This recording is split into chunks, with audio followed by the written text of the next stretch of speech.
రాష్ట్రంలో కాంగ్రెస్ అధికారంలోకి వచ్చి ఏడాది పూర్తయిన సందర్భంగా 3 రోజుల పాటు ట్యాంక్ బండ్ ఎన్టీఆర్ మార్గ్లో నిర్వహిస్తున్న ప్రజాపాలన విజయోత్సవాలు నేటితో ముగియబోతున్నాయి. అయితే ముగింపు వేడుకల సందర్భంగా సచివాలయంలో సాయంత్రం 5 గంటలకు కొత్తగా ఏర్పాటు చేసిన తెలంగాణ తల్లి విగ్రహ ఆవిష్కరణ చేయబోతున్నారు సీఎం రేవంత్ రెడ్డి.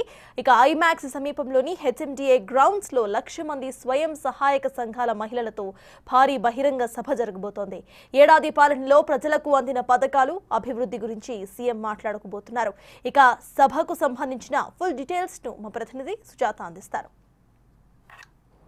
కాంగ్రెస్ ప్రభుత్వం ఏడాది పాలన పూర్తి చేసుకున్నటువంటి సందర్భంగా ప్రజాపాలన విజయోత్సవ సంబరాలు మొదలయ్యాయి. ప్రస్తుతం హెచ్ఎండిఏ గ్రౌండ్లో ఈరోజు సాయంత్రం 6:30 గంటల నుంచి 7 గంటల ప్రాంతంలో సీఎం రేవంత్ రెడ్డి ఇక్కడికి చేరుకుంటారు. అయితే కాంగ్రెస్ ప్రభుత్వం ఏర్పడిన తర్వాత ప్రజలకు చేసినటువంటి మేలు, అదేవిధంగా ఈ కాంగ్రెస్ ప్రభుత్వం వచ్చాక చేసినటువంటి పథకాల గురించి, కాంగ్రెస్ చేపట్టిన పథకాలు, ప్రజలకు చేసిన మేలు, సాధించిన విజయాలు, ప్రజలకు పంచిన నిధులు, ఇలా ప్రతి అంశంపై ఈ సభలో మాట్లాడే అవకాశం ఉంది. విజయోత్సవ సభల్లోనే కొన్ని పథకాలను కూడా ప్రభుత్వం ప్రారంభించబోతుందని తెలుస్తుంది. అయితే ఇప్పటికే ప్రజా ప్రభుత్వంలో కాంగ్రెస్ ప్రభుత్వము తీసుకొచ్చినటువంటి అనేక పథకాలు, ముఖ్యంగా మహిళలకి సంబంధించినటువంటి పథకాల గురించి కూడా ఇదే సభ వేదికగా సాధించినటువంటి విజయాలను మాట్లాడతారు. అయితే సాయంత్రం జరగబోయేటువంటి ఈ సభకి అన్ని ఏర్పాట్లు చేశారు CM Revanth Reddy.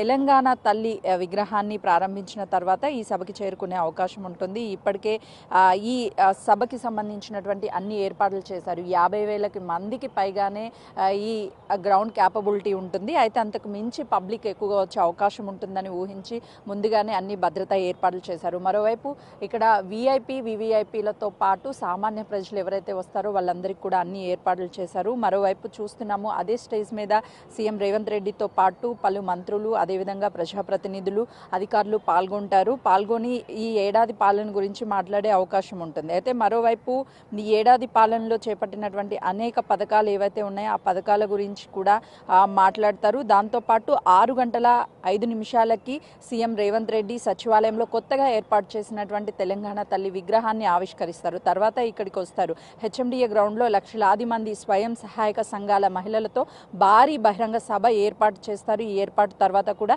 NTR మార్గ్లో drone show నిర్వహించేందుకు చర్యలు చేపట్టారు. ఇప్పటికే హుస్సేన్ సాగర్లోనూ పెద్ద ఎత్తున బాణసంచ కాల్చేందుకు ఏర్పాట్లు చేశారు.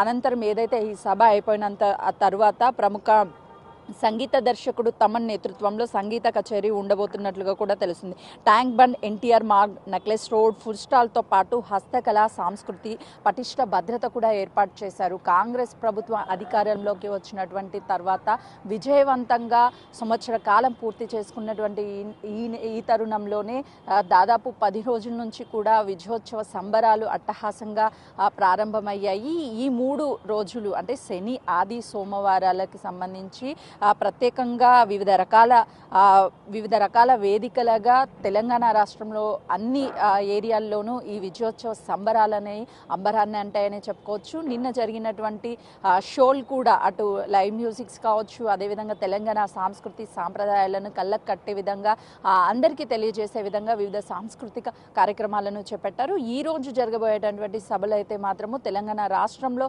కాంగ్రెస్ ఏడాది పాలనలో చేసినటువంటి వివిధ అభివృద్ధి కార్యక్రమాల గురించి మాట్లాడడంతో పాటు రానున్న 4 సంవత్సరాలు కూడా ఏ విధంగా ముందుకు వెళ్ళబోతున్నారు అని దిశానిర్దేశం చేసే అవకాశం ఉంటుంది. ఈ సభకి సంబంధించి పెద్ద ఎత్తున పబ్లిక్ వస్తారన్న అంచనాతోనే ముందస్తుగా ఏర్పాటు చేశారు. మరోవైపు వచ్చేటువంటి పబ్లిక్ ఎలాంటి ఇబ్బందులు కలగకుండా వాటర్ ఫెసిలిటీతో పాటు టాయిలెట్స్ కావచ్చు, అదన్నీ కూడా ఏర్పాట్లు చేశారు.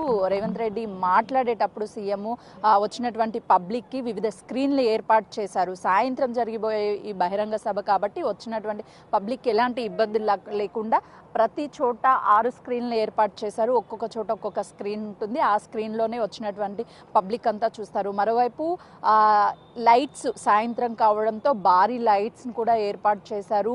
ఎస్టిమేషన్కి అంటే అనుకున్న దానికంటే ఎక్కువగా క్రౌడ్ వచ్చే అవకాశం ఉంటుంది అని చెప్పేసి ఒక అంచనా అయితే వేస్తున్నారు. చుట్టుపక్కలంతా కూడా పోలీసు బందోబస్తుని ఏర్పాటు చేశారు. మరోవైపు ఫుడ్ స్టాల్స్ ఏవైతే ఉన్నాయో వాటిని ఏర్పాటు చేశారు. వచ్చినటువంటి పబ్లిక్కి సాయంత్రము ఎలాంటి ఇబ్బంది కలగకుండా పోలీసులు పటిష్ట భద్రతను కూడా ఏర్పాటు చేసినట్లు తెలుస్తుంది. మొత్తానికైతే మాత్రము ఈ రోజు జరగబోయేటటువంటి ఈ సభకి సంబంధించి పలువురు అధికారులతో పాటు మంత్రులు, అదేవిధంగా ప్రజా ప్రతినిధులు అందరూ కూడా పాల్గొనే అవకాశం ఉంటుంది. పెద్ద ఎత్తున కూడా పబ్లిక్ తరలి వచ్చే అవకాశం ఉంటున్నట్లుగా కూడా తెలుస్తుంది. కెమెరామెన్ వినోద్తో సుజాత, ట్యాంక్ బండ్.